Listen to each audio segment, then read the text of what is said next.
Are you ready to learn the truth that has been hidden beneath layers of tinsel and church dogma for nearly 2,000 years? We are used to this date. It is seared into our cultural code. December 25th, Christmas, the beginning of a new era. We imagine snow-covered fir trees, a warm hearth, and a baby born on the longest and darkest night of the year. It is a beautiful image. It is a perfect story. But it has one significant flaw. It is a lie. We loaded a massive array of historical, climatic, and astronomical data into the Logos 7 analytical system. The task was simple. Verify the date of December 25th as the birthday of the historical Jesus of Nazareth. The system conducted a cross-analysis of biblical texts, Roman chronicles, and meteorological archives of the Middle East.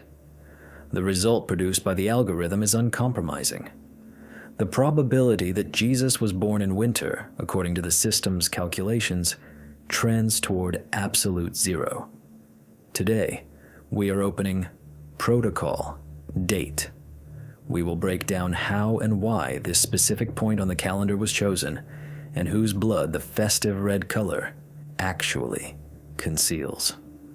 Let's begin with a fundamental contradiction that Logos 7 detected during the primary scan of the text of the Gospel of Luke. This is the canonical source upon which the Church relies. Pay attention to the 8th verse of the 2nd chapter. It clearly states that at the moment of Jesus' birth, shepherds were in the fields, keeping watch over their flock by night. A minor detail? On the contrary, this is the key that hacks the entire official chronology. The Logos 7 system analyzed the climatic patterns of Judea over the last 2,000 years. Bethlehem is located in hilly terrain. Winter there is not a time for sleeping under the open sky. December, January, and February in this region are the season of torrential freezing rains, piercing winds, and frosts. The average night temperature drops to low values, often reaching 0 or even sub-zero marks. We enter the parameters of first-century sheep husbandry into the system. The data is unambiguous. A strict agricultural cycle existed in Judea. Flocks were driven out to pastures in the spring before the Passover holiday and kept there until the first autumn rains. As soon as the rainy season began, usually October or early November, the animals were driven into shelters or sheepfolds. Leaving a flock in the field in late December would mean condemning the livestock to certain death from hypothermia. No shepherd in their right mind would spend the night in a field in December. Logos 7 ran a simulation of conditions on December 25th in the vicinity of Bethlehem. When entering the variables night, open field, and lack of shelter, the system issues a critical threat level to human and animal life. The system's conclusion is categorical. The presence of shepherds with flocks in the field on this date is impossible. It is climatic nonsense. Consequently, the event described in the Gospel could have taken place in spring, summer, or early autumn, but by no means in deep winter. Then a logical question arises. Where did the date of December 25th come from? If it has no relation to the real biography of the preacher from Galilee, then whose date is it?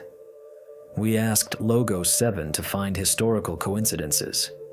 The system scanned the cultural context of the Roman Empire and produced a result that explains everything. December 25th is not the Messiah's birthday. It is the day of a global bait and switch. It is the result of one of the most successful marketing operations in human history. To understand this, we need to transport ourselves to ancient Rome. The system highlights a massive energy peak of festivities falling precisely in the second half of December. This is the time of Saturnalia. Saturnalia was the main event of the Roman calendar. The festival in honor of Saturn, the god of agriculture and time, began on December 17th and lasted a whole week, capturing both the 24th and 25th. Logos 7 reconstructed the atmosphere of these days based on ancient texts. It was a carnival of chaos and freedom. Social norms were suspended. Slaves sat at the same table as masters, and sometimes masters even served the slaves. Schools closed. Courts ceased operations. Amnesty was declared for criminals. Wars were paused. The city drowned in wine, gluttony, and orgies. People exchanged gifts, wax candles, a signal of the return of light, and clay figurines, sigillaria. Note, gift exchanges, candles, festive feasts, general merriment in late December. Does this remind you of anything? The Logos 7 correlation analysis shows a 95% overlap between the attributes of Saturnalia and modern Christmas. Christianity did not bring these traditions, it simply appropriated them. But Saturnalia is just the first layer. If we dig deeper, we find an even more powerful competitor that the church needed to eliminate. In the 3rd century AD, the cult of the unconquered sun, Sol Invictus, gained incredible popularity in Rome. Emperor Aurelian officially established the cult of Sol Invictus as the state religion in the year 274. And when was the birthday of this deity celebrated? Precisely on December 25th. Why? Astronomy gives the answer. Logos 7 modeled the movement of celestial bodies from the perspective of an observer in the northern hemisphere. December 21st to 22nd is the winter solstice, the longest night and the shortest day. Ancient people perceived this as the death of the sun. The luminary sank lower and lower, the darkness thickened. This caused primal terror. What if the sun does not return? But after passing the solstice point, roughly by December 25th, it became visible to the naked eye that the daylight hours were beginning to increase. The sun was born again. It conquered the darkness. It is unconquered. Dies Natalis Solis Invicti, the birthday of the unconquered sun. This was the empire's main solar festival. The Logos 7 system points to another critical factor, Mithraism.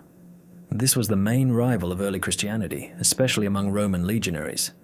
Mithras was an Indo-Iranian god of contracts, light, and justice.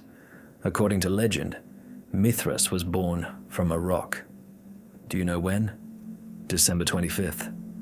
Shepherds came to worship the infant Mithras. Adherents of Mithras had a communion of bread and wine. They believed in the immortality of the soul and a final judgment. The resemblance is frightening. Early Christians found themselves in a difficult situation. Logos 7 analyses the socio-cultural dynamics of the 1st centuries AD. Christianity was a religion of outcasts, a sect opposing a powerful state machine with its bright, cheerful, and deeply rooted holidays. How do you force people to give up Saturnalia and the day of the unconquered sun?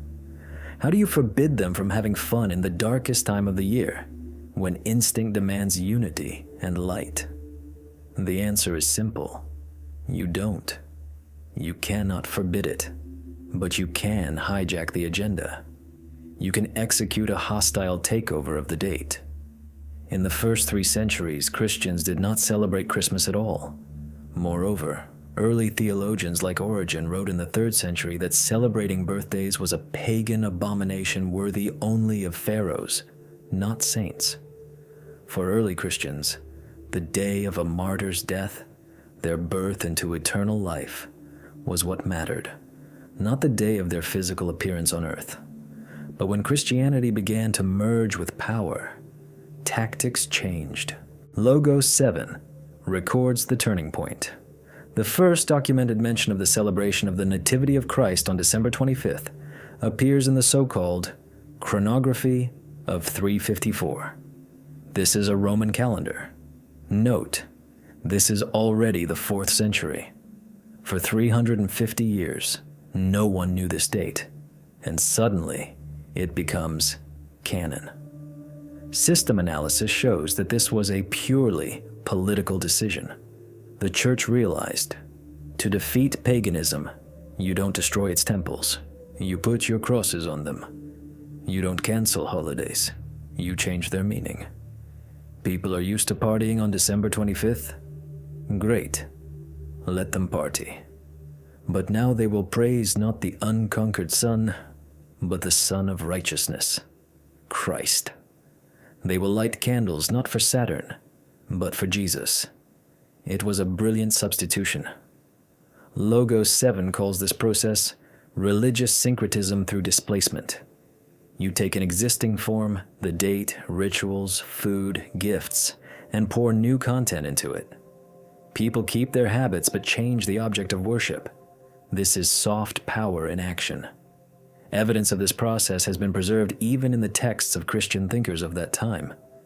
Cyprian of Carthage wrote, "Oh, how wonderfully Providence acted that on that day on which the Son was born, Christ should be born." They didn't even hide this connection. They used it as a metaphor. Augustine of Hippo urged celebrating on this day not the Son, but the one who created the Son. We loaded data on other pagan cults in Europe into Logos 7 to verify if this strategy was unique. The answer is negative. This was standard operating procedure. In the north of Europe, among Germanic and Scandinavian tribes, Yule, the midwinter festival, was celebrated at the same time. Huge bonfires were lit, sacrifices were made, evergreen trees were decorated. The church absorbed this too. The Yule log, the spruce tree, wreaths, all these are artifacts of a pagan past that were assimilated. But back to December 25th. The conclusion of the Logos 7 system is merciless to our romantic view of the world. The date of Christmas is an artificial construct. It is a convention adopted at a council, not a historical fact. Jesus was not born on this day. This date was chosen to display Saturnalia, the cult of Mithras, and the celebration of the unconquered sun. In fact, every time we decorate a tree and light garlands at the end of December, we participate in an ancient pagan ritual of meeting the solar year, repackaged in a Christian wrapper. We celebrate the sun's turn towards summer, the victory of light over darkness, an astronomical phenomenon that was sacralized millennia before the appearance of Christianity. But if December 25th is a lie, when was Jesus actually born? If we remove the climatic impossibility of winter, what remains? Spring? Autumn? Here begins the most interesting part. Logos 7 has discovered another colossal error built into our calendar. We believe we live in the year 2025 Anno Domini, AD.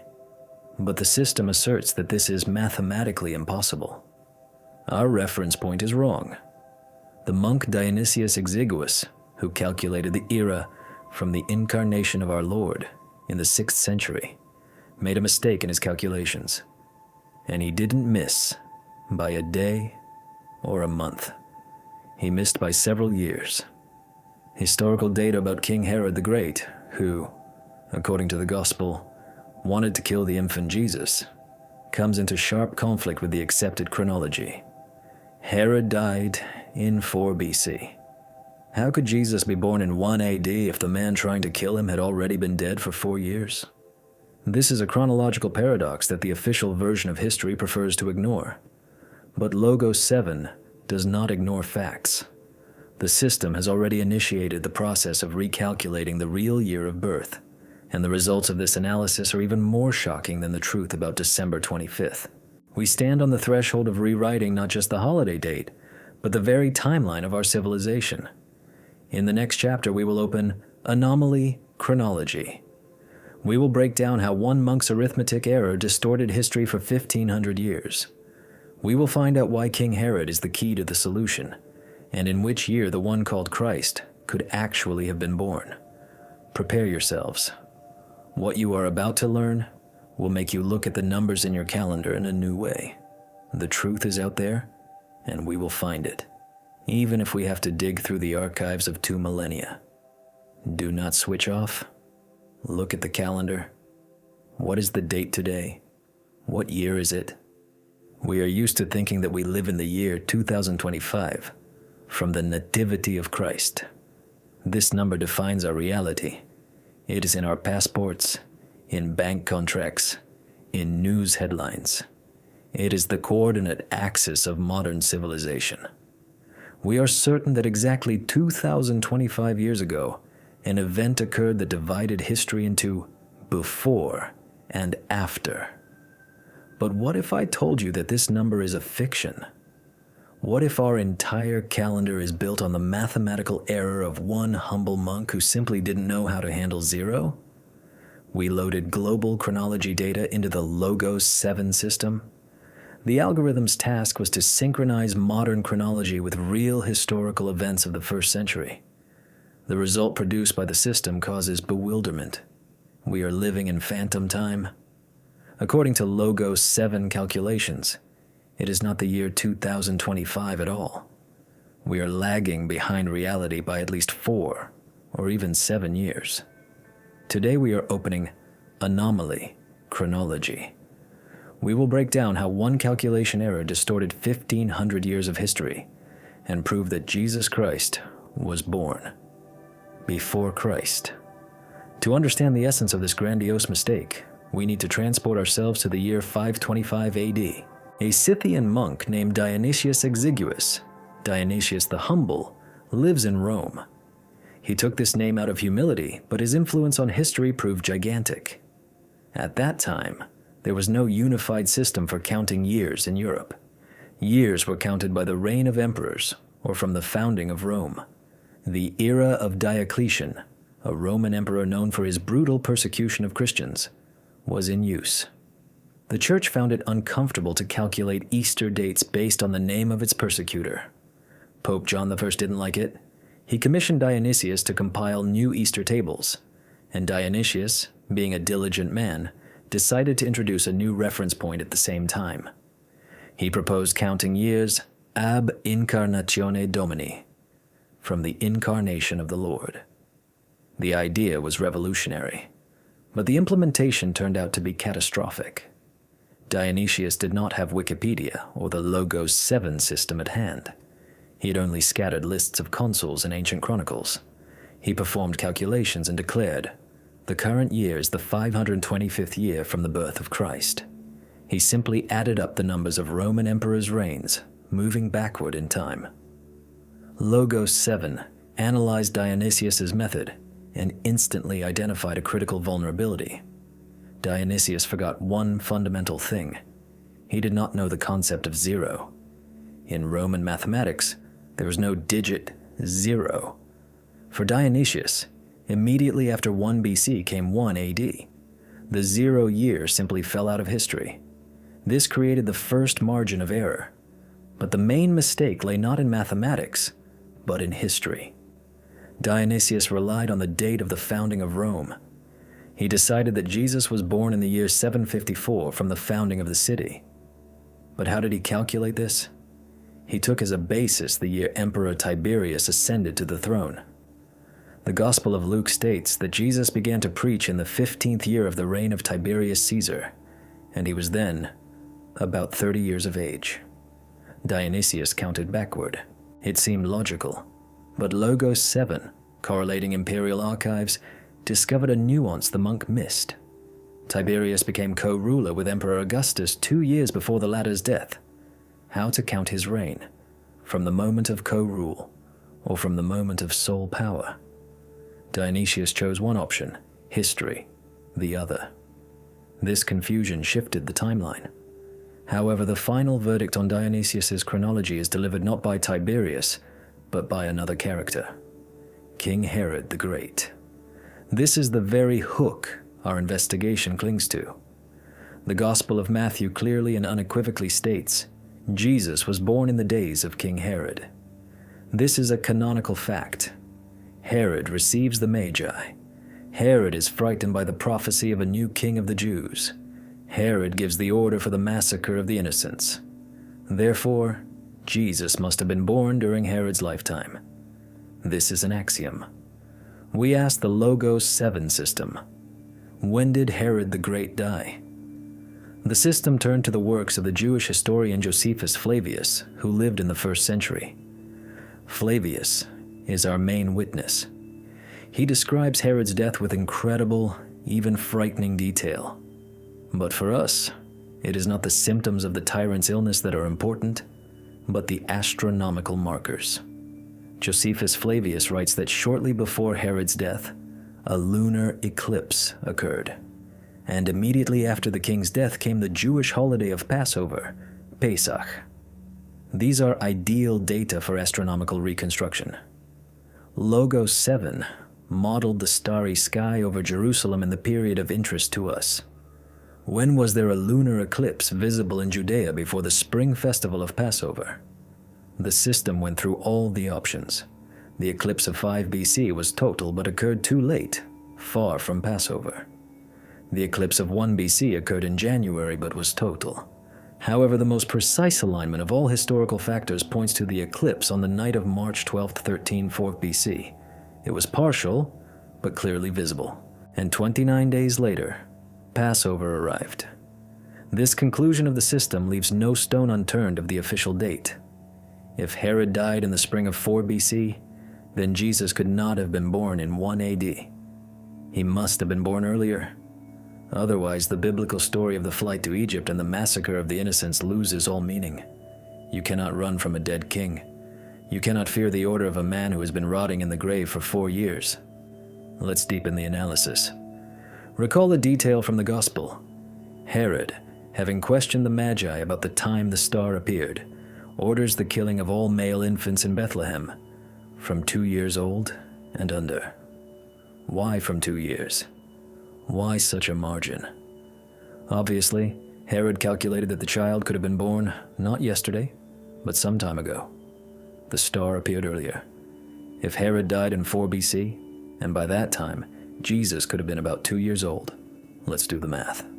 4 plus 2. We get 6 BC. We asked Logos 7 to narrow down the time range.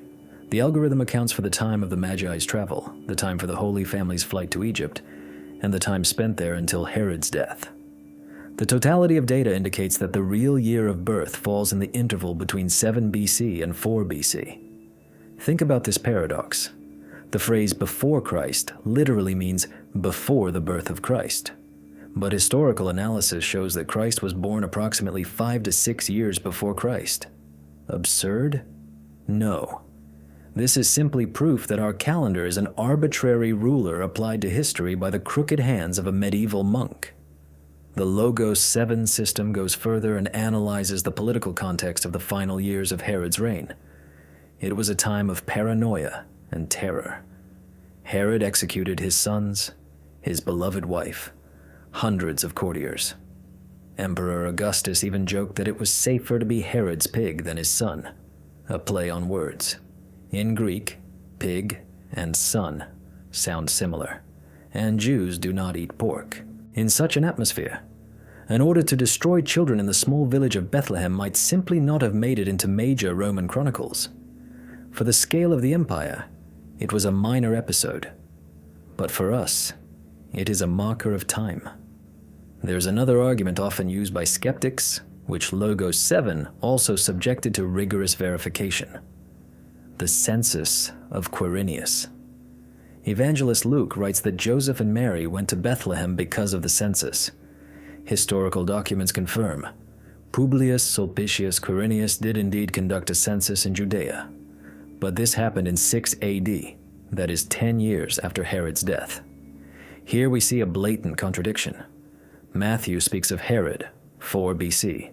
Luke speaks of Quirinius' census, 6 AD, a gap of 10 years. The Logos 7 system analyzed the texts in the original language. In Luke's Greek text, there are nuances of translation. The word translated as first can mean previous or before. That is, perhaps Luke meant a census that was before that famous census of Quirinius.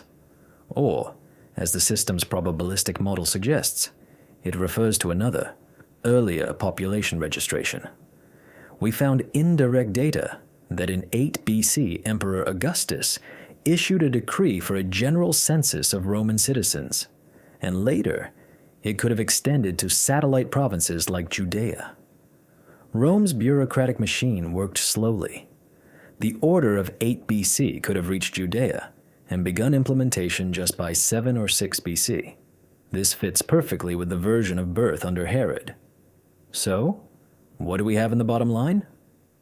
Logos 7 categorically rejects 1 AD as the date of birth. Dionysius Exiguus made a mistake. We do not live in the year 2025. The biological age of our era is currently approximately 2030, or even 2031 years. We missed the millennium. We were late celebrating the 2000th anniversary. But if we shift the birth date to 6 to 7 BC, this opens up entirely new possibilities for searching. Because it was during this period, in 7 BC, that something extraordinary was happening in the sky. Something that could force Eastern sages, the Magi, to gather a caravan and set off on a dangerous journey thousands of kilometers away. Dionysius failed at math, but perhaps the sky doesn't lie.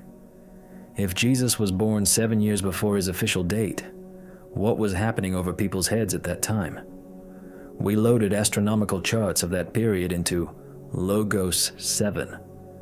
And what the system saw in the constellation Pisces in 7 BC boggles the imagination. It is not just a star. It is a cosmic dance of giants that happens once every 800 years. In the next chapter, we activate Signal, Bethlehem.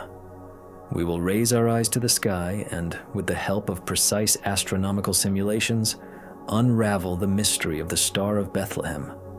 Was it a comet, a supernova explosion, or a rare planetary alignment? And why did ancient astrologers read in this phenomenon the news of the birth of a king? Prepare yourselves, because the answer lies not on earth, but among the stars. And Logos 7 has already decoded this answer. This whole story starts with looking up. Gazing down at us from the darkness of ages is one of the most recognizable symbols in human history. The Star of Bethlehem. 8-pointed, shining, guiding. We see it on the tops of Christmas trees, on greeting cards, in church stained glass windows. For the believer, it is a miracle. For the skeptic, it is a beautiful fairy tale invented by the evangelist Matthew for persuasiveness. But for the Logos 7 system, it is an astronomical problem with specific variables. If we accept the hypothesis proven in the previous chapter, that Jesus was born between 7 BC and 4 BC, then we must ask the next question. What was happening in the sky during this period? Could a real physical object or astronomical phenomenon force a group of the intellectual elite of the East to drop everything and set off on a deadly journey to a foreign land? We loaded a model of the starry sky visible from Mesopotamia and Judea 2,000 years ago into Logos 7. The system wound time backward, removed the light pollution of modern cities, and restored the map of the night vault with mathematical precision. What we discovered turns the biblical legend into a strict astrophysical report. Today we activate Signal, Bethlehem. We will break down why the star couldn't have been a comet, why it wasn't a supernova, and exactly what cosmic mechanism triggered in 7 BC, announcing a change of eras. Let's start with an analysis of the text of the Gospel of Matthew itself. This is the only source mentioning the star. Matthew writes that wise men, Magi, from the east saw his star and came to worship. Pay attention to Jerusalem's reaction. When the Magi come to Herod, neither the king himself nor his courtiers nor the high priests know of any star. Herod is alarmed. He secretly summons the Magi and interrogates them about the time the star appeared. Logos 7 draws a critically important conclusion from this. The phenomenon was not obvious to the layperson. It wasn't a second sun or a blinding flash seen by everyone from shepherd to king. If something extraordinary were burning in the sky, Herod wouldn't need to ask the Magi. All of Jerusalem would already be buzzing with fear. This means the star was an object whose significance could only be understood by professionals. It was a cipher accessible only to initiated astronomers. Let's test the popular versions. Hypothesis 1, a comet. In many Renaissance paintings, for example by Giotto, the Star of Bethlehem is depicted as a tailed comet. It's beautiful, but historically untenable. Logos 7 scanned comet catalogs. The most famous, Halley's Comet, passed close to Earth in 12 BC. That is too early. There was another object recorded by Chinese astronomers in 5 BC, the so-called Broom Star. But here the cultural code comes into force. In the ancient world, both Roman and Eastern, a comet was always a harbinger of catastrophe. It was a sign of the god's wrath, a portent of plague, war, famine, or the death of a monarch. No court astrologer in their right mind would go to congratulate someone on the birth of a king following a comet. It's like sending a greeting card in a black mourning frame. The system marks the probability of a comet as extremely low. Hypothesis 2. A supernova. An explosion of a dying star visible even during the day. Chinese chronicles record a nova flare in the spring of 5 BC in the constellation Capricorn. It was visible for 70 days. This is a strong candidate. But again, the problem. Such a flash would be obvious to everyone. Herod would have seen it. The gods on the walls would have seen it. But the text says otherwise. The phenomenon was discrete. Furthermore, the star had to lead the Magi, that is, move or indicate direction. A supernova is static. It hangs at one point on the celestial sphere and rotates with it. Then what was it? Logos 7 found the answer in the events of 7 BC. This phenomenon is so rare and so symbolically saturated for the astrology of that time that it fits the description perfectly. We are talking about a great conjunction of planets. Let's transport ourselves to Babylon. That is most likely where the Magi came from. Babylon was the center of world astronomy. Local priests had been observing the sky for thousands of years. For them, planets were not rocks and gas, but living embodiments of gods. Jupiter was the star of the supreme god Marduk, for Jews, a metaphor for the king. Saturn was considered the star protecting the Jews, as well as a symbol of the Sabbath and protection. In 7 BC, according to the Logos 7 simulation, a parade of planets occurred which happens once every 800 years. Jupiter and Saturn met in the constellation Pisces. Why is this important? Let's decode this celestial message in the language of an ancient Babylonian. Jupiter is the king star, the planet of supreme power. Saturn is the planet associated with the Jewish people. In cuneiform tablets, Saturn was often associated with the land of Amurru, Syria, and Judea. The constellation Pisces is the sign of the end of times, the beginning of a new cycle, and also a constellation geographically tied to the territory of Palestine. What does a Babylonian astronomer see in 7 BC? The king star, Jupiter, joins with the star of the Jews, Saturn, in the sign of Judea, Pisces. The message reads unambiguously, a king is being born in Judea who will bring a new era. But Logos 7 shows that this wasn't just a simple conjunction. It was a triple conjunction. Due to the optical effect of the movement of the Earth and the planets, to an observer from Earth, it seemed that Jupiter approached Saturn, then moved backward, and then approached again. Within 1 year, they converged 3 times, in May, in September, and in December of 7 BC. Imagine this series in the sky. Act 1, May. Jupiter meets Saturn. The Magi detect the signal. Attention! A king is born in Judea. They begin preparations for the journey. A caravan isn't assembled in a day. It takes months. Act 2, September. The planets converge again. This is confirmation. The signal is duplicated. The Magi are convinced they are right and set out. The journey from Mesopotamia to Jerusalem on camels takes about 2 to 3 months. Act 3, December. They arrive in Jerusalem, and here the planets converge for the 3rd time.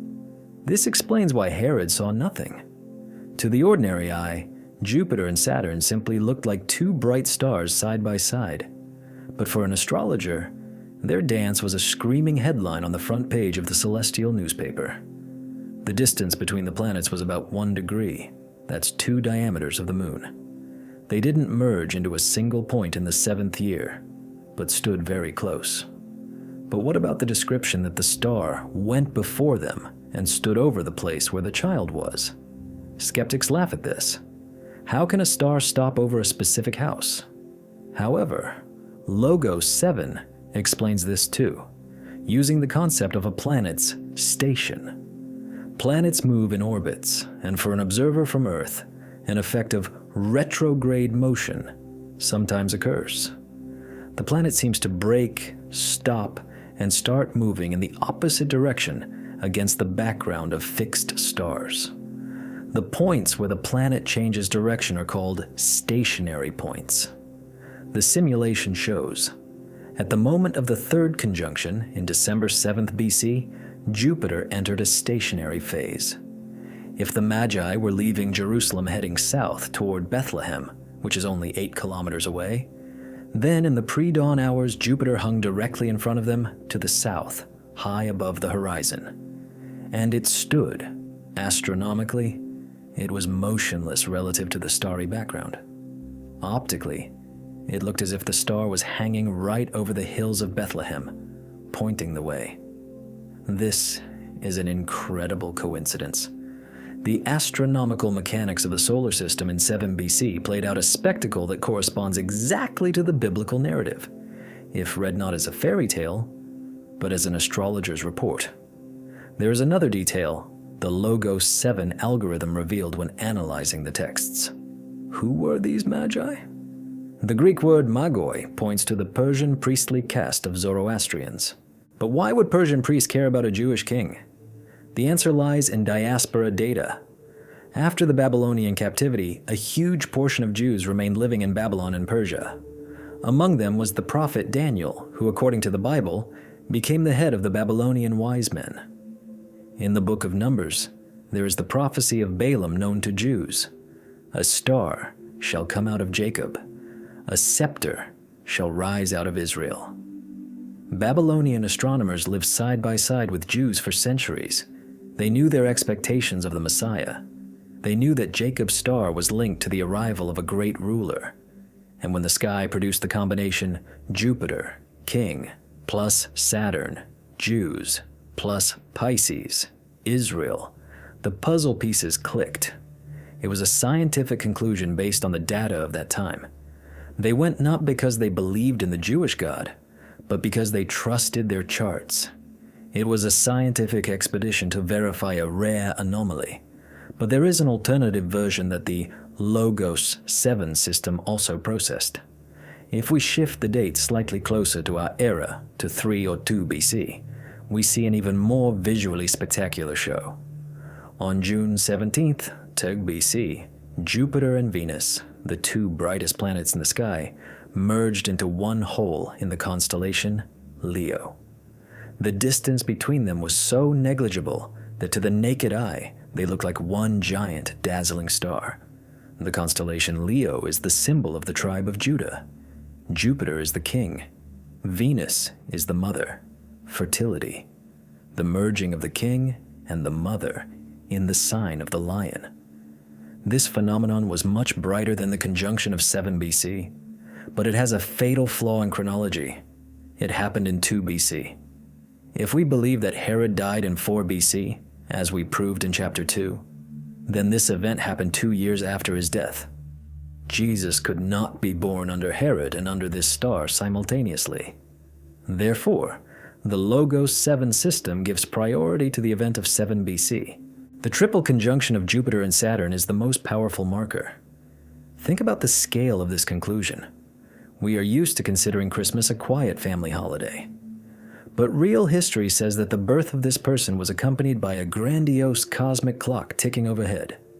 The universe, from the ancients' point of view, was literally screaming about the event. And here is another nuance often missed. The Magi brought gifts, gold, frankincense, and myrrh. Gold, as to a king. Frankincense, as to a god. Myrrh, as to a mortal man. Myrrh was used in burial. This set of gifts clearly shows they understood whom they were going to. Their astrological forecast predicted the birth not just of a ruler, but of a figure both sacred and tragic. In 7 BC, the solar system's mechanism clicked into a position that could be read like a text, and this text was read by those who held the keys to the cipher. However, if we have sorted out the date, roughly 7 BC, and the star, planetary conjunction, there remains one gaping hole in the official version. A hole over which historians have been stumbling for hundreds of years. Why would a pregnant woman about to give birth walk from Nazareth to Bethlehem? Evangelist Luke says, because of the census. Joseph also went up from Galilee to the city of David, which is called Bethlehem, to be registered with Mary. Sounds logical for bureaucracy, but Logos 7 analyzed Roman census rules and discovered a blatant discrepancy. Romans were pragmatists. They never forced people to go to the cities of their distant ancestors who lived 1,000 years ago just to count heads for taxes. Censuses were conducted by place of residence or place of property ownership. Joseph lived in Nazareth. His work was in Nazareth. Why drag himself 150 kilometers over mountains to Bethlehem just because his distant ancestor David was born there 1,000 years ago? This is administrative absurdity. The Roman Empire did not work that way. There is some other motive hidden here, either a chronicler's error or a hidden reason we missed. Why was it vitally necessary for them to be in Bethlehem specifically? And was there a census at all? In the next chapter, we activate protocol, paradox, census. We will take the Roman tax system apart down to the screw. We will find out if Quirinius could have been governor of Syria twice, and why the Holy Family actually might have uprooted themselves. The Logos 7 version overturns the idea of Joseph's motives. It wasn't obedience to the law. It was a special operation to legalize an heir. We are approaching the middle of our investigation, and every new fact makes the picture increasingly complex and thrilling. The stars pointed the way, but earthly roads are full of dangers and bureaucratic traps. Stay with us. The truth about Bethlehem is not yet fully revealed. In any detective investigation, there comes a moment when the suspect's alibi begins to crack at the seams. We found a probable birth date, 7 BC. We decoded the signal in the sky, a parade of planets. It would seem the puzzle is coming together. But there is one detail that sticks out of the general picture at a sharp angle and gives historians no peace. This is the reason for the journey. Why does Joseph, a carpenter from Nazareth, take his pregnant wife in her last month of pregnancy and drag her halfway across the country? The distance from Nazareth to Bethlehem is about 150 kilometers across rough terrain. For a woman about to give birth, this is not just a stroll. It is a deadly risk. Evangelist Luke gives, at first glance, a clear explanation. A population census. And it came to pass in those days that a decree went out from Caesar Augustus that all the world should be registered. This census was first made when Quirinius was governor of Syria. Sounds convincing. The law is the law.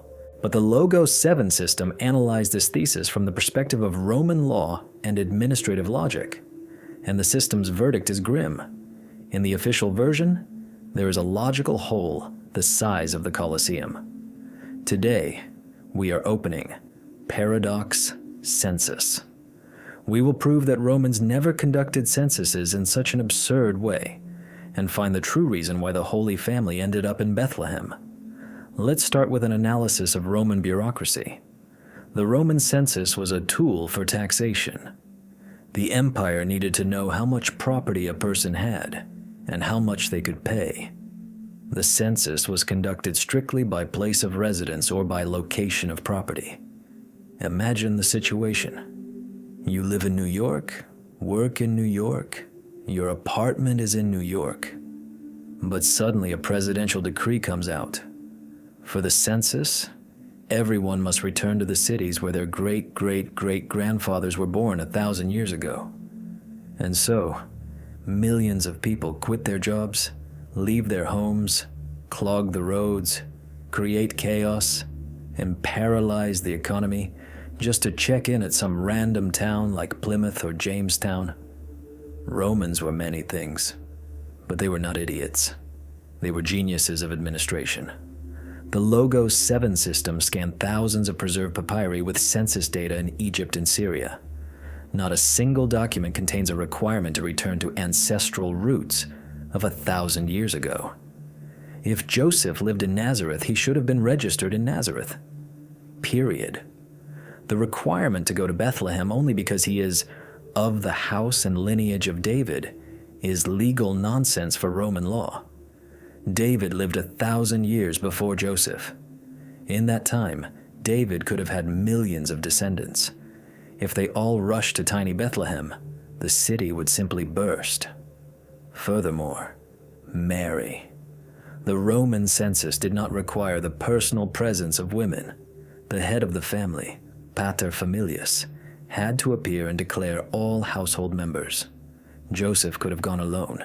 Dragging a pregnant wife was absolutely pointless from a bureaucratic standpoint. This means Luke's explanation is either a mistake, a literary device, or a cover for something else. Let's deal with the figure of Quirinius, Publius Sulpicius. Quirinius is a real historical character. He indeed became the governor of Syria and conducted a census in Judea. But this happened in 6 AD, when Judea lost its autonomy and became a Roman province after the deposition of Archelaus, Herod's son. 6 AD, that is 10 to 12 years later than the supposed birth of Jesus. Apologists try to save the situation by claiming Quirinius could have governed Syria twice. We loaded this hypothesis into Logos 7. The system analyzed the lists of Roman governors, legates of Syria. From 9 to 6 BC, the legate was Gaius Sentius Saturninus. From 6 to 4 BC, Publius Quinctilius Verus, the same one who would later lose legions in the Teutoburg forest. Quirinius was fighting the Homonadenses tribes in the Taurus Mountains at this time. He might have had military command in the region, but he was not the governor of Syria responsible for the census. It results in a dead end.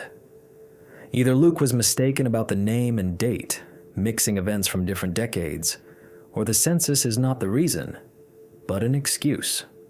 The Logos 7 system proposes an alternative reconstruction of events based on the messianic expectations of that time.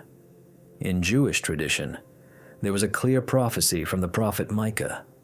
But you, Bethlehem Ephrathah, though you are little among the thousands of Judah, yet out of you shall come forth to me the one to be ruler in Israel. The Messiah, the son of David, was obligated to be born in the city of David, Bethlehem. This was an immutable condition of legitimacy. If Jesus had been born in Nazareth, no one would have recognized him as the Messiah.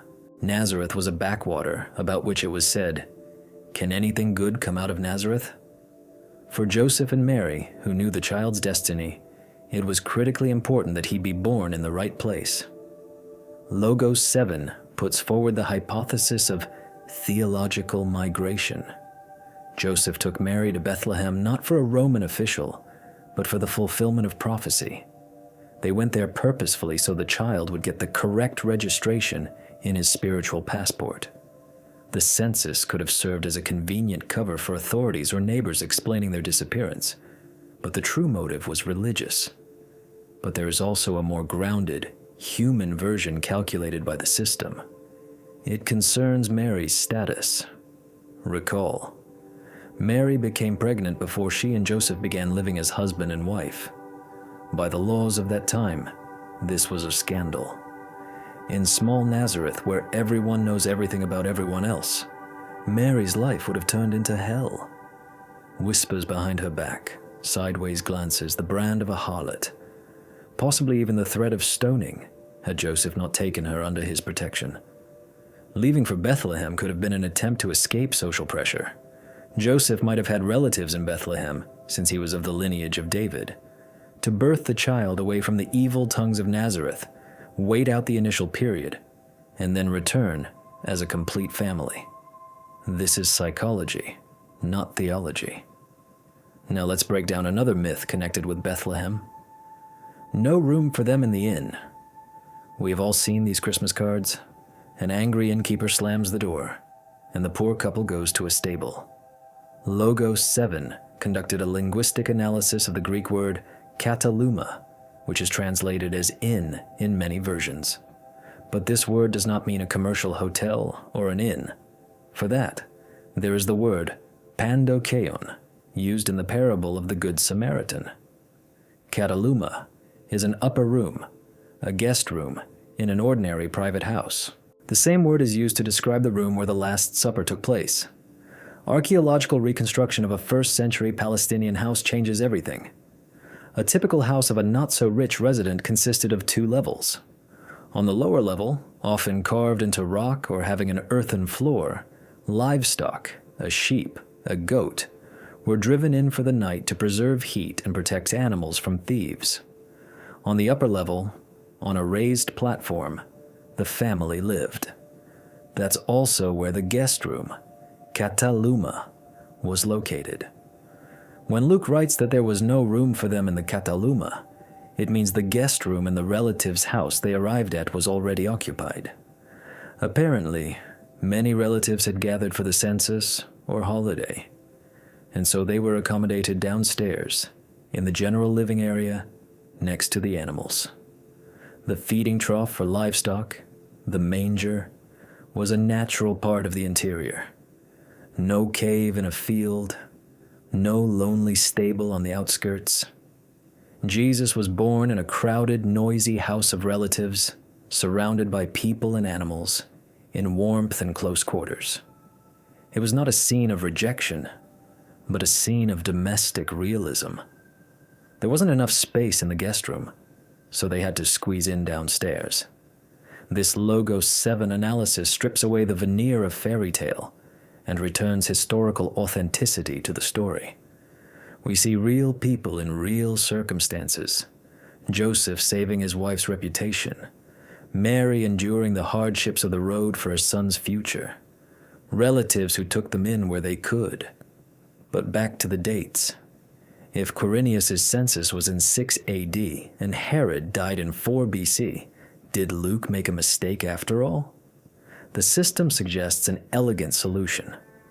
Perhaps Luke meant not a tax census, but a census of allegiance. In 7 BC, as Josephus Flavius reports, Jews were forced to swear an oath of allegiance to Emperor Augustus and King Herod. This happened precisely shortly before Herod's death. The Pharisees refused to swear and were fined. This oath of allegiance required the registration of all subjects. Now, this event fits perfectly into the chronology of 7 BC. It explains the mass movement of people, the bureaucratic necessity, and the presence of Herod. Luke, writing his gospel 80 years later, could simply have confused this registration of oaths with the more famous and traumatic census of Quirinius, which caused a revolt. For an amateur historian of that time, this is a forgivable mistake. But for us, it is the missing element found. So, the picture clears up. 7 BC, the stars align. A massive campaign of swearing allegiance to Rome is underway in Judea. Joseph and Mary, driven either by fear of neighbors or a desire to fulfill prophecy, or an order from authorities to register, go to Bethlehem. There, in the house of kin, in the lower room, a boy is born. This is not a fairy tale. It is history, cleansed of later accumulations. But if we have sorted out the biblical part, where did all the rest of the New Year's tinsel come from? Christmas trees, garlands, reindeer, red-nosed old men? After all, spruces don't grow in Palestine, and Santa Claus didn't walk through the desert. In the next chapter, we leave hot Judea and transport ourselves to the icy forests of northern Europe. We activate code Yule. The Logos 7 system has found direct evidence that our Christmas tree is not just a decoration. It is an echo of the bloody rituals of Germanic tribes. You will learn what actually hung on the branches of sacred trees before glass balls appeared there, and why Christianity had to resign itself to this green idol in every home. Prepare yourselves. The holiday is becoming darker, but also more interesting. Look around. Most likely right now in your living room or in the room where you are watching this video stands a tree. A dead, felled tree, slowly dying in the warmth of your home or its plastic imitation. You decorated it with shiny balls, entangled it in electric wires, and placed boxes under it. You call it a New Year tree or a Christmas tree. It is the main symbol of the holiday. It is the center of family attraction. But have you wondered how strange this ritual is? Why does a civilized person of the 21st century drag a piece of wild forest into their house? What is the connection between a coniferous tree and the birth of a Jewish preacher in hot Judea? We asked this question to the Logos 7 system. We asked the algorithm to scan the New Testament and find a mention of a Christmas tree there. Search result, 0. Not in a single gospel, not in a single apocrypha. Is there a word about the Holy Family decorating a tree? In Palestine, spruces are scarce generally. Palms, olives, cypresses grow there. If Jesus were greeted with branches, they would be palm branches. Moreover, Logos 7 discovered a direct prohibition on such actions in the Bible. In the book of the prophet Jeremiah, in the 10th chapter, it says, "For the customs of the peoples are futile. For one cuts a tree from the forest. They decorate it with silver and gold. They fasten it with nails and hammers so that it will not topple. Do not be afraid of them, for they cannot do evil, nor can they do any good." The Bible calls this a pagan abomination. So what is this pagan idol doing in the center of a Christian holiday? Today we activate code Yule. We leave the sunny Middle East and travel to the gloomy, snow-covered forests of ancient Germany and Scandinavia. The Logos 7 system conducted a spectral analysis of our traditions and revealed traces of blood, ancient magic, and rituals that make a modern person's blood run cold beneath the layer of tinsel. To understand the essence of the tree, one must understand ancient man's fear of winter. For Germanic tribes living 2,000 years ago, winter was a time of death. The sun weakened, the world plunged into darkness and cold. The forest which fed them in summer turned into a cemetery in winter. Leaves fell, everything living froze.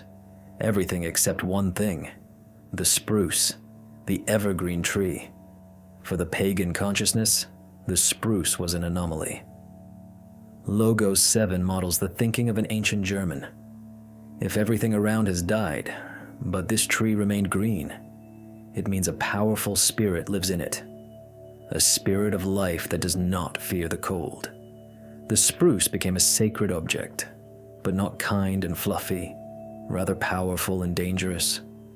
During the winter solstice, that very Yule we mentioned earlier, the veil between the world of the living and the world of the dead thinned. The wild hunt led by Odin rushed across the sky. Spirits of ancestors, trolls, jotuns wandered among people. To protect oneself and appease these spirits, a sacrifice had to be made. And here we come to the darkest discovery of the Logos 7 system. We analyzed archaeological data and folklore sources regarding early Germanic rituals. What hung on the branches of sacred trees and sacred groves was very different from glass balls. Ancient Celts and Germans decorated trees not for beauty. It was a sacrifice. Food was hung on branches so the spirits would eat and not touch the people. But in particularly hard years, when it was necessary to beg the gods for the return of the sun, the sacrifices were bloody. Logos 7 finds correlations in Roman descriptions of druidic rituals.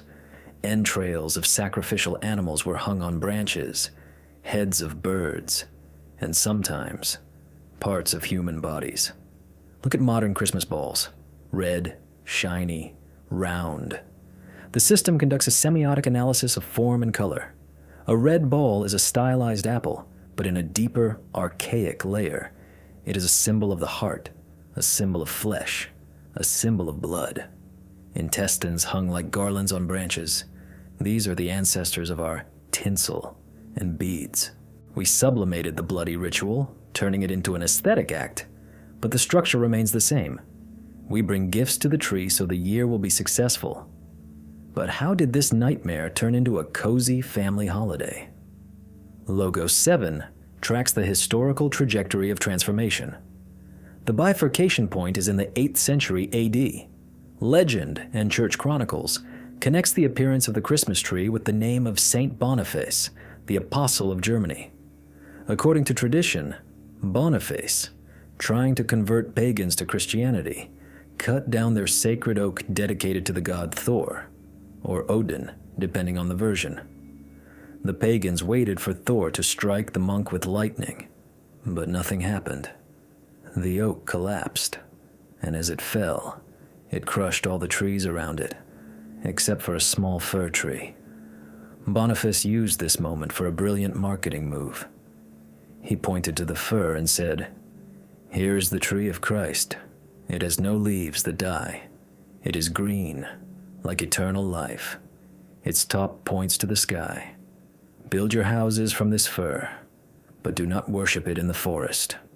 Bring it into your home and let it shelter you, but demand no blood."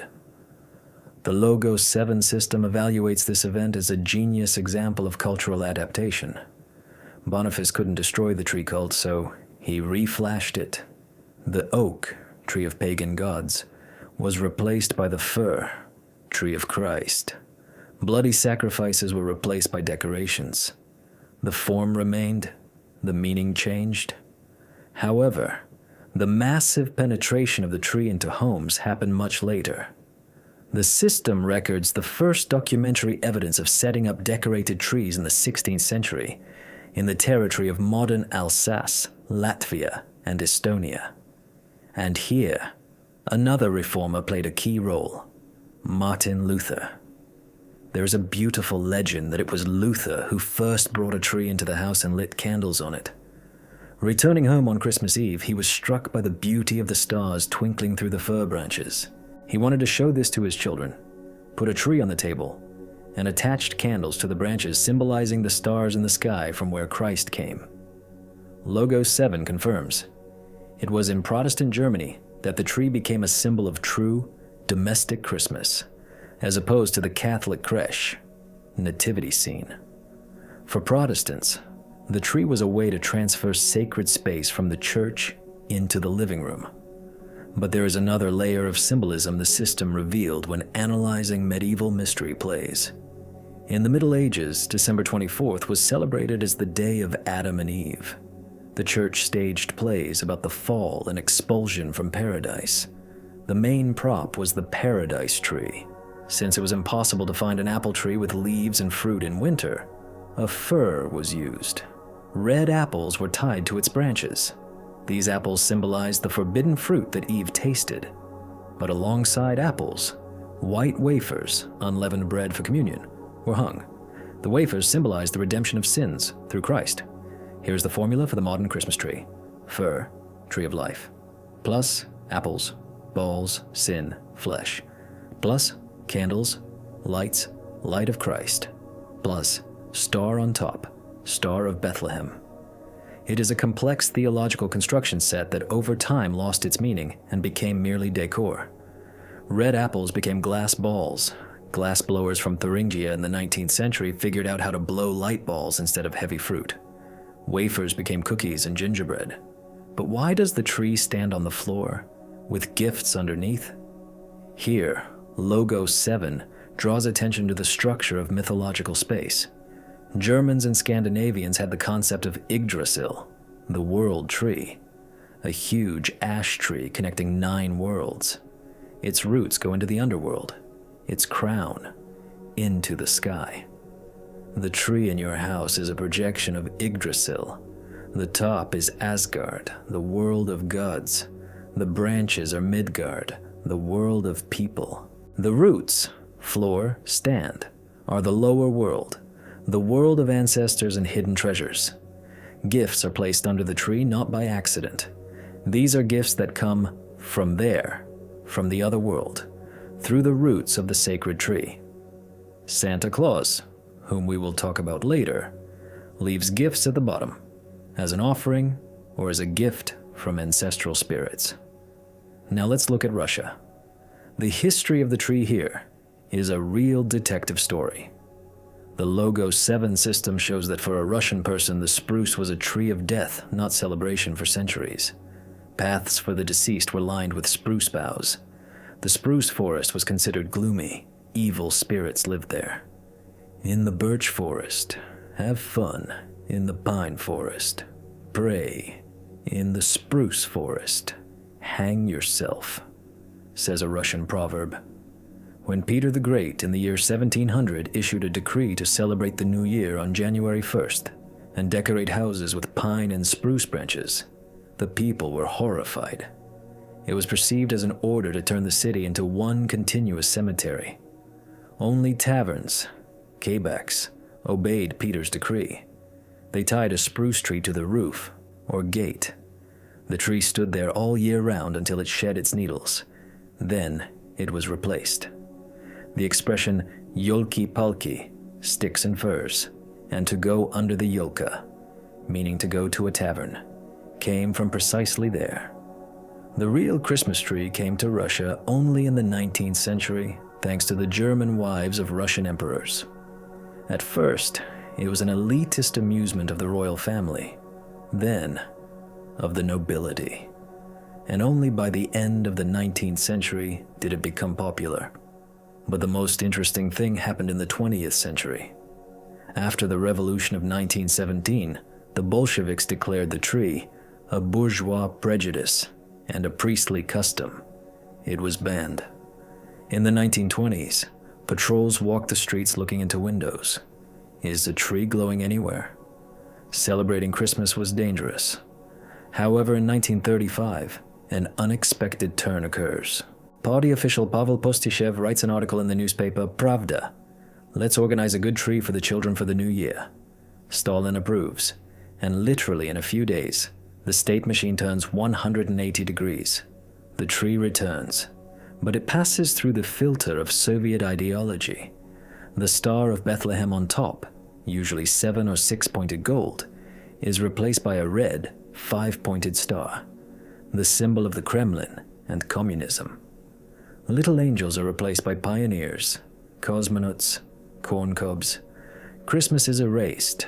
Only the new year remains. Logo 7 calls this process secularization of a sacred symbol. Soviet power did the same thing as the early church. It took someone else's ritual and filled it with its own meaning. The tree became a symbol of a happy Soviet childhood, finally breaking away from both Yggdrasil and the nativity scene. But subconscious memory didn't go anywhere. Look at modern trends. We again hang figurines of deer, gnomes, pine cones, toadstools on the tree. We instinctively return to the forest, pagan aesthetics of Yule. The Logo 7 system conducts a final simulation. Imagine, you turn off the light in the room. You turn on the garland. Lights flicker on the branches of the tree in the dark. You smell pine needles. In this moment, whether your rational consciousness wants it or not, you are performing an act of magic. You are creating an axis of the world in the center of your dwelling. You light fires to help the sun return. You bring gifts. You are a pagan celebrating Yule, even if you consider yourself an atheist or a Christian. The tree is a bridge. It connects us to a past we have forgotten, but which lives in our habits. We tamed the wild forest, dressed it in glass and plastic, but its essence remains the same. It is a symbol of eternal life in the midst of dead winter. But if the tree is the set, who is the main actor on this stage? Who is this mysterious old man with a white beard who brings gifts? We call him Santa Claus or Grandfather Frost. We teach children to write letters to him. But if you think he is just a kind storyteller, you are deeply mistaken. In the next chapter, we will open the dossier on archetype Santa. The Logo 7 system traced the evolution of this character and discovered a shocking connection. You will learn how a holy bishop from Turkey mutated into a Coca-Cola advertising character, and why his flying reindeer are a direct reference to the 8-legged horse of the god Odin, who collected the souls of dead warriors. Prepare to learn the truth about who really comes down your chimney. And believe me, in the original version of this story, you wouldn't want to meet him in a dark room. The whole planet knows this laugh. Ho ho ho. The whole planet knows this silhouette. A portly old man in a red coat trimmed with white fur, black boots, and a wide leather belt. He has a fluffy white beard, rosy cheeks, and a sack behind his back. He flies through the sky on a sleigh pulled by reindeer, squeezes down the chimney, drinks your milk, eats the cookies, and leaves gifts. We call him Santa Claus. For modern culture, this is the embodiment of absolute good, generosity, and childhood belief in miracles. But the Logos 7 system does not believe in miracles. It believes in data. We loaded gigabytes of information into the analytical core, from the lives of Christian saints to marketing reports of the 20th century, from Scandinavian sagas to inquisitorial court protocols. We set the task: compile a genetic profile of this character.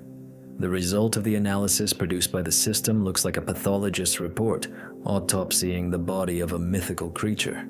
Santa Claus is not a human. He is a chimera. He is an artificially created homunculus, stitched together from patches of different eras, religions, and commercial interests. In his DNA, we found traces of a Christian martyr, a pagan god of war, and a genius advertising agent. Today we open Archetype Santa. We will break down how a stern Greek bishop turned into a jolly fat man, why his reindeer are actually mutants, and what role a bottle of sweet soda played in this global deception. Let's start with the historical foundation. The name Santa Claus is a distorted Dutch Sinterklaas, which means Saint Nicholas. The real prototype lived in the 3rd and 4th centuries AD. He was the bishop of Myra in the Roman province of Lycia, modern Turkey. Logos 7 conducted a reconstruction of the real Nicholas's appearance based on anthropological research of his relics conducted in 2004. Forget the rosy-cheeked European. The real Nicholas was a swarthy Greek, about 167 centimeters tall, with brown eyes and a broken nose. His nose was likely broken by Roman soldiers during the persecutions of Emperor Diocletian. He spent years in a dungeon, tortured for his faith. This was not a kind grandpa handing out candy. This was a fanatical fighter for the church. At the First Council of Nicaea in 325, according to tradition, he got so angry at the heretic Arius that he struck him in the face. Imagine Santa punching an opponent in the jaw. That is the historical Nicholas. But where did the gifts come from? Legend has it that Nicholas secretly tossed 3 bags of gold into the house of a poor man who, out of despair, was going to sell his 3 daughters into a brothel. The gold, according to one version, landed in stockings drying by the hearth. There is the source of the tradition of hanging socks over the fireplace. But pay attention to the context. This is a story about salvation from slavery and prostitution, not about a reward for good behavior. How did this stern, emaciated ascetic turn into a jolly elf? Logos 7 tracks the image migration. The key mutation occurred in New York, formerly New Amsterdam. Dutch colonists brought the veneration of Sinterklaas with them. But in the 19th century, American writers decided to reinvent Christmas. In 1809, Washington Irving in his satirical History of New York first depicted Nicholas not as a bishop in a mitre, but as a Dutch burgher in wide trousers, smoking a pipe and flying over rooftops. And in 1822, Clement Clarke Moore writes the famous poem, A Visit from St. Nicholas, better known as The Night Before Christmas. It was Moore who invented the 8 reindeer, gave them names, Dasher, Dancer, Prancer, etc., and described Santa as a jolly old elf. Note, an elf.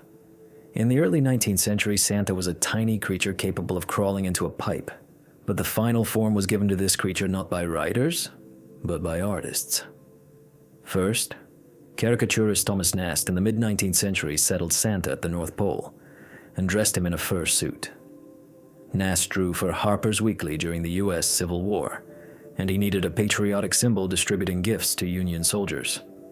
And then came the great standardizer, the Coca-Cola Company. There is a persistent myth that Coca-Cola invented Santa's red suit. The logo's 7 system checked the facts. This is not entirely true. Santa was drawn in red before that, as well as in blue, green, and brown. But it was in 1931 that artist Haddon Sundblom, commissioned by Coca-Cola, created the canonical image. The task was purely commercial. Make people drink cold soda in winter. Sundblom drew a Santa who looks neither like a bishop nor a gnome, but like a wealthy, well-fed American retiree. He removed the pipe from his hands and put a bottle of Coke there. He made red the dominant color, the color of the brand. Logo 7 analyzes this process as branding of mythology. Advertising displaced sanctity. Santa ceased to be a moral authority and became the face of consumption. He no longer saves souls, he delivers goods. But if we strip the red coat off Santa and wipe off the advertising gloss, what remains inside? The system discovered an ancient, dark structure beneath the layer of marketing. Santa Claus's roots go much deeper than Christianity. They lead us north to Valhalla. Santa's direct ancestor is Odin, the supreme god of Scandinavians and Germans. Let's compare the facts revealed by the comparative analysis of Logos 7. Fact 1. Appearance. Odin was often depicted as a tall, old man with a long white beard, in a wide-brimmed hat or hood and a blue cloak. He is a wanderer. Fact 2. Time of appearance. Odin's main holiday is Yule, midwinter. It was at this time that Odin led the wild hunt. It was a ghostly cavalcade rushing through the winter sky. Meeting it promised death or, in rare cases, luck. Fact 3. Transport. Santa travels through the sky. Odin also flew through the sky. But on what? On the 8-legged horse, Sleipnir. Logo 7 highlights the number 8. Santa has 8 reindeer. The 9th, Rudolph, appeared only in 1939 in a department store advertising booklet. The 8 legs of Odin's horse transformed into 8 separate reindeer. This is not a coincidence. This is a direct conversion of a mythological image. In ancient times, children left hay and carrots in their boots for Sleipnir, Odin's horse. And Odin, in gratitude for feeding his steed, left sweets or coins in the boots. Does this remind you of anything? We still hang stockings, socks, boots, and wait for a nocturnal guest to fill them. Only now we leave cookies for the rider himself, not his transport. Fact 4. The chimney. Why does Santa climb through a pipe? It seems an absurd and dirty way. But ethnographic analysis of the system shows that in ancient dwellings of northern peoples, Lapps, Eskimos, ancient Germans, the entrance to the dwelling was often blocked by snow in winter. The only opening connecting the house with the outside world was the smoke hole in the roof of the yurt or dugout. It was through the chimney that spirits entered the house. It was through it that shamans performed their astral journeys. In Germanic beliefs, the hearth goddess Hertha appeared in the fireplace. Santa inherited this path of entry from ancestral spirits and shamanic practices. But there is another, more sinister aspect. Santa has a list. He's making a list and checking it twice. I'm gonna find out who's naughty and nice. Logo 7 finds in this an echo of the last judgment and retribution in the afterlife. In European folklore, Saint Nicholas did not walk alone. He had a dark companion. In Germany, it is Knecht Ruprecht. In France, Père Fouettard. In Austria, Krampus. Krampus is the anti-Santa, a demonic creature with horns covered in fur. If Nicholas gave gifts to good children, Krampus punished the bad ones. He beat them with birch rods, stuffed them into a sack, and carried them off to his cave to eat them. The Logos 7 system sees in this a classic dualism: good and evil, reward and punishment. But in the 20th century, American culture, striving for positivity and safety, amputated the dark half. Krampus was forgotten until recently. Santa absorbed both functions. Now he decides who is bad and who is good. But he stopped punishing. The worst a bad child faces is a lump of coal in a sock. This emasculation of the image led to Santa becoming toothless. He is a kind grandpa who is obligated to give gifts. He is a slave to consumerism. We write him letters with shopping lists, as if placing an order in an online store. Logos 7 conducted a psycholinguistic analysis of letters to Santa over the last 100 years. At the beginning of the century, children asked for candy, nuts, simple toys, and health for their parents. At the end of the 20th century, lists turned into catalogs of expensive electronics. The attitude towards Santa changed, from reverent petition to demand. You exist to give me a new phone. But back to the elves, little helpers in green caps. Where are they from? In Norse mythology, elves were nature spirits, often hostile or capricious. But in Victorian England, they were domesticated. Interestingly, the concept of Santa's workshop at the North Pole is a direct reflection of the Industrial Revolution. Until the 19th century, gifts appeared magically. But in the Industrial Age, a miracle required production. Santa became a factory boss. Elves became the proletariat, assembly line workers. They have production quotas, deadlines, and, judging by modern movies, even labor unions. This is a mirror of our society. We cannot imagine the appearance of things without a factory, so we built a factory even in a fairy tale. The analysis of the Logos 7 system reveals a surprising transformation of location. Lapland or the North Pole? American Santa lives at the pole, in neutral waters, on an ice floe belonging to no one. European Joulupukki lives in Finland. But why the North? Because the North is the abode of the dead in ancient beliefs, the kingdom of cold and night. He who comes from the North and brings gifts comes from the other world. Santa Claus is, in essence, a necromancer, or a guide between worlds who has been dressed in a clown costume. So, let's put the puzzle together. Who is Santa Claus, according to the Logos 7 dossier? Base: Nicholas of Myra, Greek bishop, defender of the destitute. Structure: Odin, Germanic god, rider of the wild hunt, giver and judge. Attributes: Sleipnir's 8 legs became reindeer. The chimney is the entrance to the spirit world. Elves are nature spirits turned into workers. Packaging: Dutch folklore, Sinterklaas, adapted by New York writers. Finalization: marketing by the Coca-Cola Company, solidifying the image of a kind fat man with a bottle of soda. Santa Claus is the most successful meme in human history. It is a cultural virus that mutated for 2,000 years to perfectly adapt to our consumer society.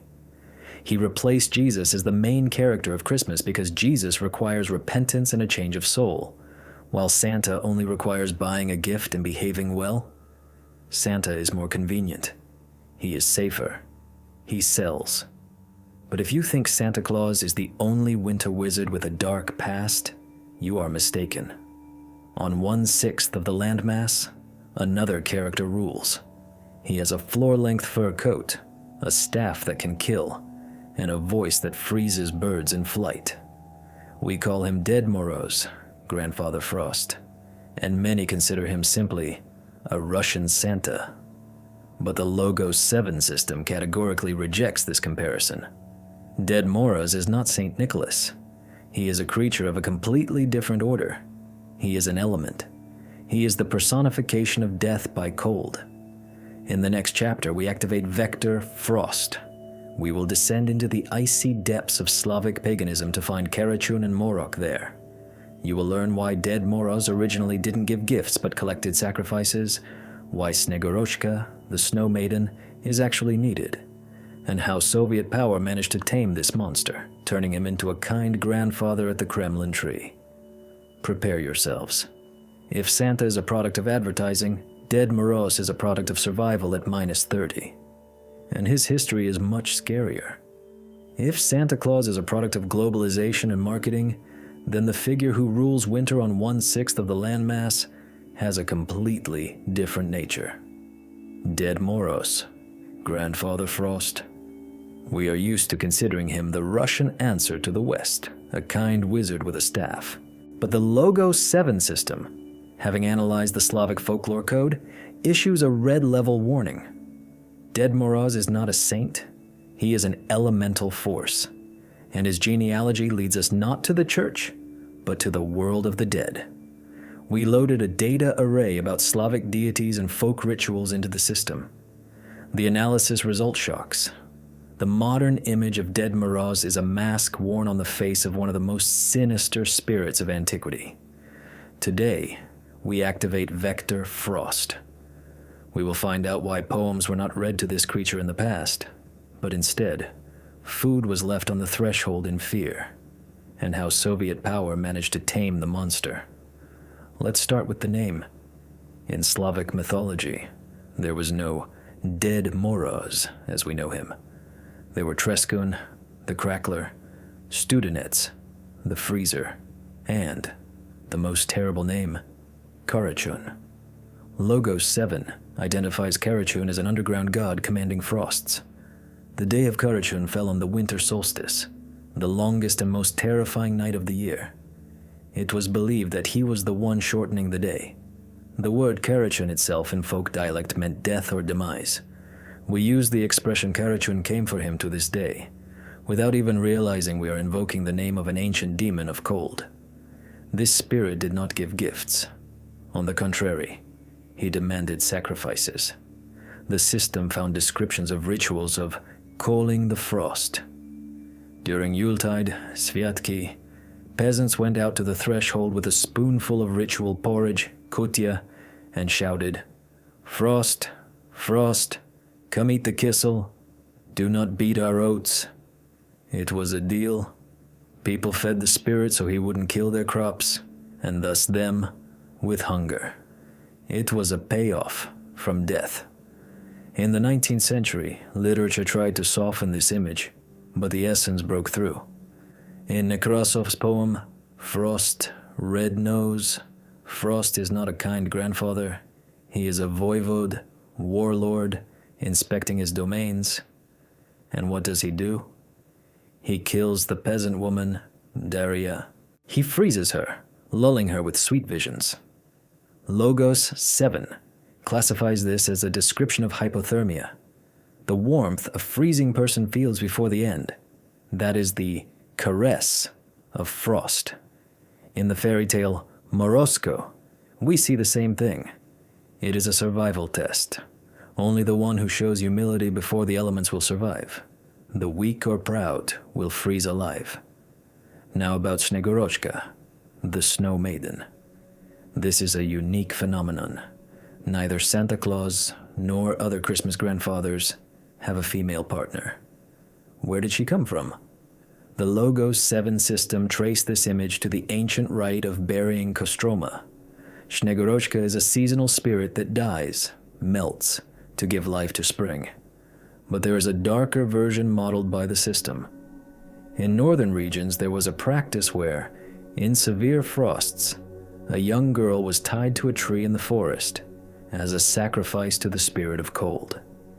If she was found frozen in the morning, covered in frost, a snow maiden, it was considered that frost accepted the sacrifice. The modern Snegoroshka is the ghost of a killed girl who now eternally accompanies her killer, Frost.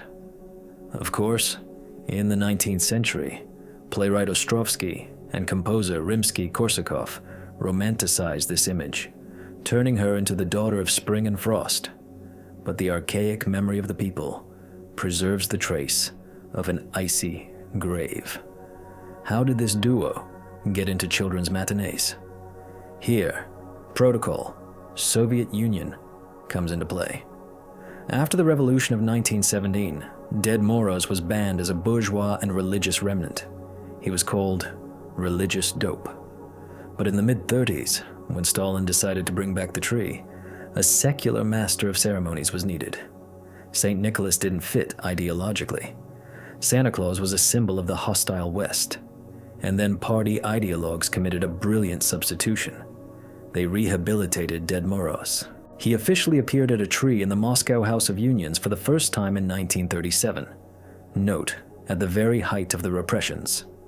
Logo 7 analyzes the transformation of attributes. The staff. Previously, it was a weapon. With a strike of the staff, Frost fettered rivers with ice and killed all living things. Now, it is a magic wand for lighting lights on the tree. The sack. Previously, into the sack, Frost, or his analogs like Krampus, gathered disobedient children or victims.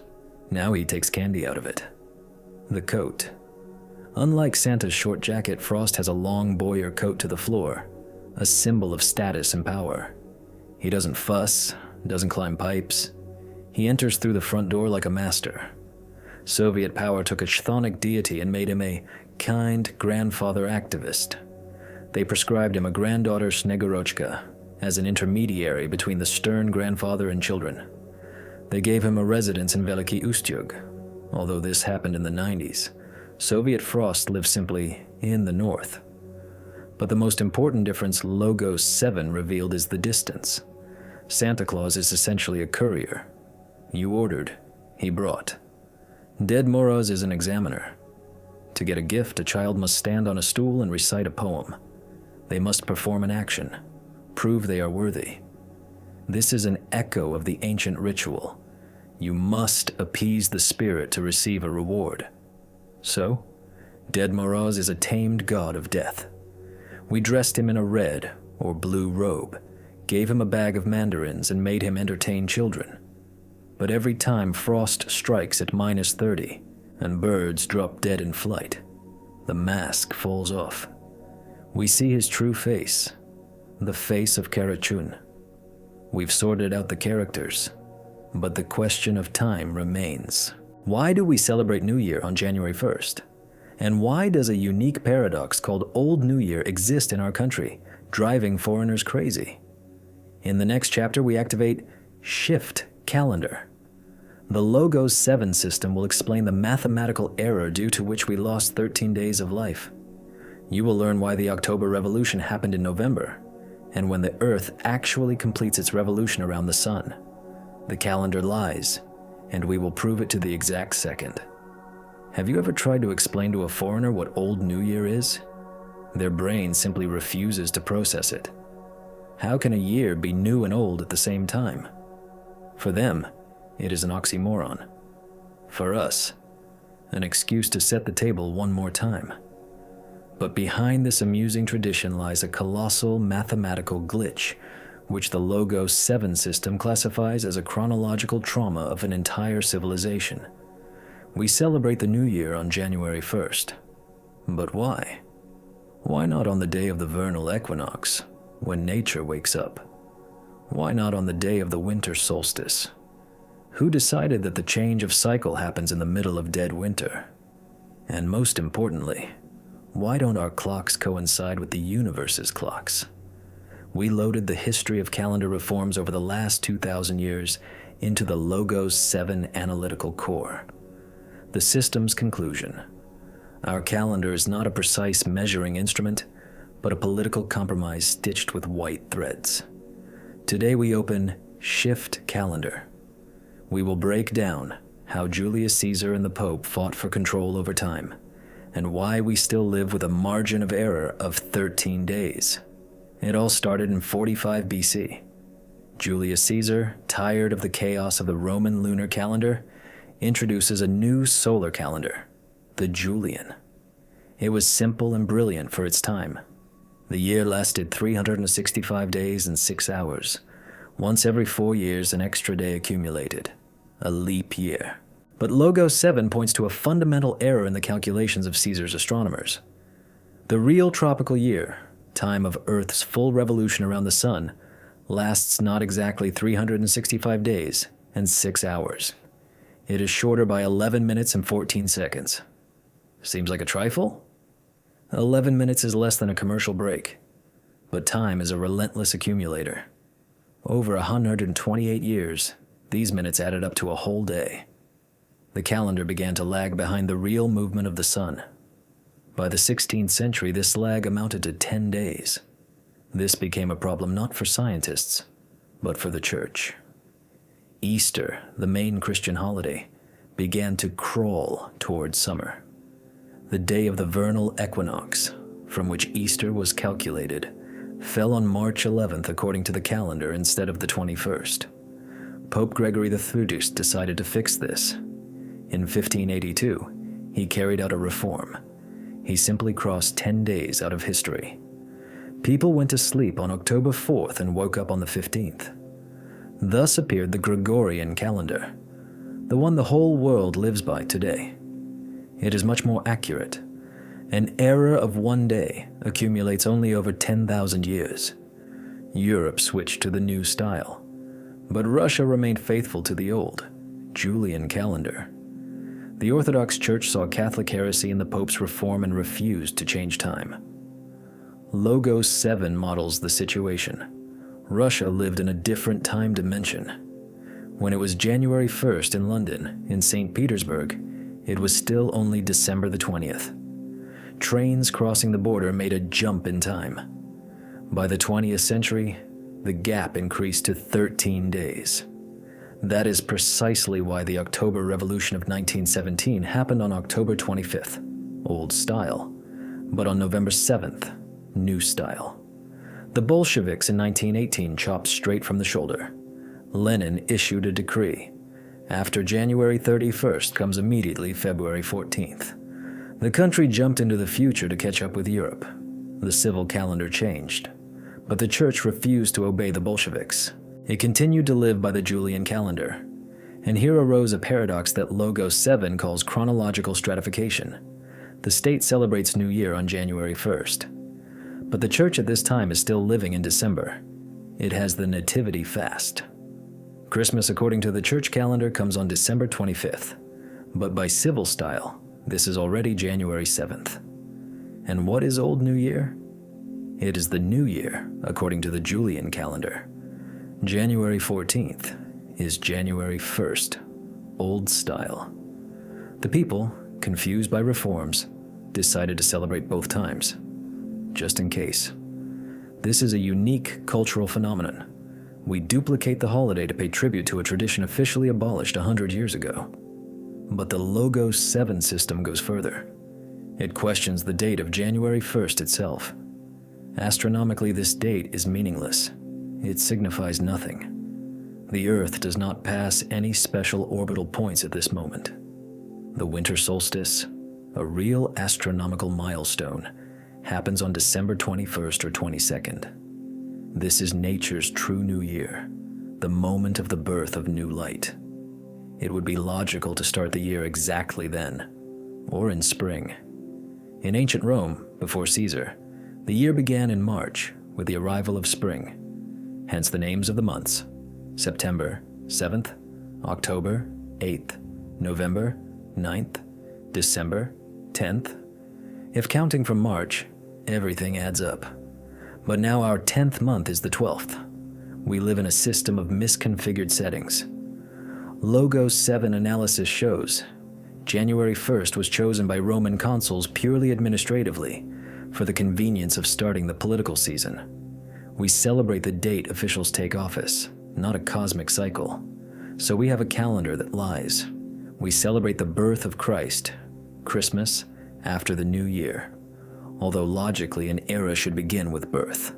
We celebrate New Year twice due to the stubbornness of the church and Bolsheviks, and we ignore the real rhythms of the sun. But now that we have broken down all the errors, birth date, star, tree, Santa, calendar, it is time to assemble this into a unified picture. How was it really? In the next chapter, we launch a full reconstruction. Chapter 9. Reconstruction, Christmas. We will discard all the myths we dismantled over these 8 chapters, and with the help of the Logos 7 system, show you a newsreel of the events of 7 BC. You will see real people, a real sky, and a real Bethlehem, unembellished but with stunning historical accuracy. We spent 8 chapters dismantling the myth brick by brick. We proved that December is a climatic error, that 1 AD is a mathematical miscalculation, that Santa Claus is a product of advertising, and the tree is a legacy of pagan sacrifices. We stripped off all layers of paint, gilding, and plaster, and now a clean canvas of history remains before us. The time has come for final assembly. We loaded all verified data, astronomical coordinates of 7 BC, archaeological plans of Palestinian dwellings, climate reports, and texts without translation errors into the reality engine of the Logos 7 system. Now we will run the simulation. You will see not a postcard, but a documentary chronicle. How it really happened. Location, Judea.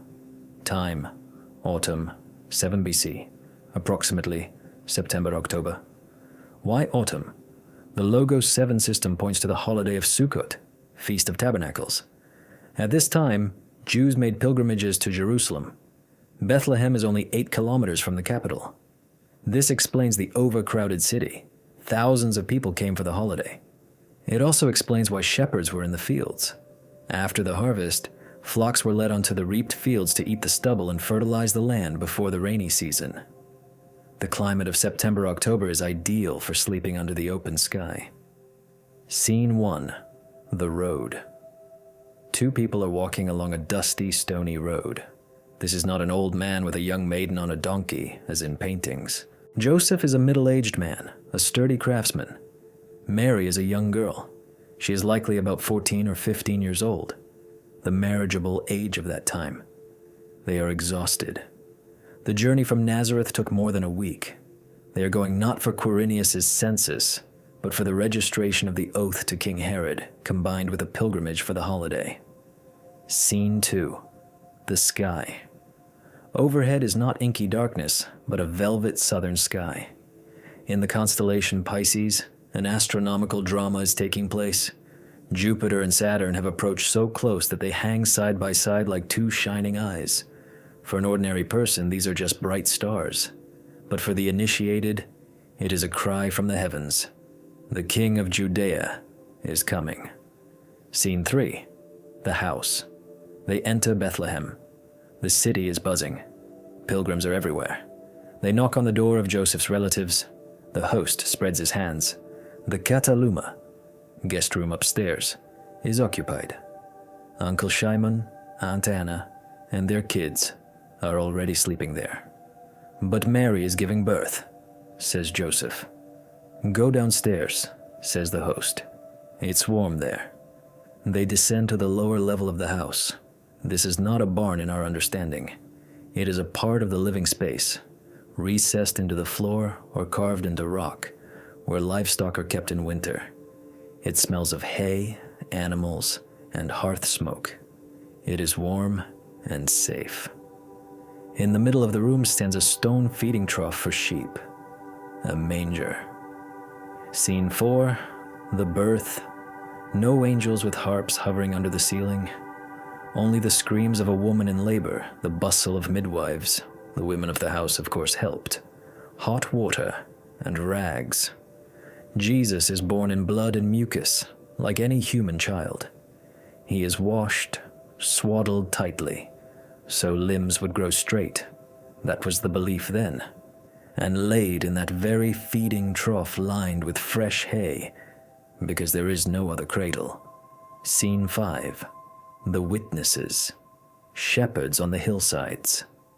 Logos 7 models their psychology. These are rough, illiterate people, outcasts of society. Their testimony was not even accepted in court. Suddenly the sky lights up. Perhaps it wasn't a supernatural flash, but a phenomenon connected with zodiacal light, or a spiritual vision induced by mass expectation of the Messiah. They hear the news. They run to the city. Bursting into the house, they see the infant in the trough. For them, it is a shock. The king, the Messiah, lies where livestock eat. Preserve. Critically important for survival of society. Why? Because a human is not a computer. We live not by facts, but by meanings. Logos 7 analyze the psychosocial function of New Year and Christmas. These are not just dates on a calendar. This is global therapy. In the darkest, coldest, and most depressing time of the year, when our biological clocks demand hibernation and our psyche is pressed by the fear of death, winter is the archetype of death. We commit a collective act of rebellion. We light fires. We drag greenery into the house. We give gifts. We say to the darkness, "You will not win." The myth of Christmas, even if historically inaccurate, carries a colossal charge of hope. The story that God became human, born in dirt and vulnerability to share our fate, is a powerful narrative of comfort. It says to each of us, your life matters. Even if you are in a stable, you are important. The myth of Santa and Dead Moros, for all their commercialization, fulfills the function of the unconditional gift. In a world where everything must be earned, bought, or deserved, once a year a miracle happens. You receive something just because you exist. This returns us to the state of childhood, when the world was kind and huge. The tradition of the tree connects generations. When you hang an old, worn ornament that belonged to your grandmother on a branch, you defeat time. You create continuity of life. The Logos 7 system concludes, the truth of fact is important for science. The truth of myth is important for the soul. We may know that Jesus was born in the autumn of 7 BC. We may know that Santa is an ad for soda. But this knowledge should not kill the holiday. It should make it deeper, more conscious. Now that you know the sources, you are no longer a blind consumer of traditions. You are a keeper of meanings. When you light the garland, remember the ancients who called the sun this way. When you set up the tree, think of the victory of life over winter death. When you give a gift, do it not out of obligation, but like the Magi, with an understanding of the other person's value. A fairy tale is a lie, but there is a hint in it. We took the fairy tale apart, but the magic didn't go anywhere. It simply moved from the category of miracles to the category of psychology and culture. And perhaps that is the most important miracle, our ability to create light when there is darkness around. This was the Analytical Investigation Channel. Happy New Year, happy new meaning, and may your reality be brighter than any myth. End of transmission.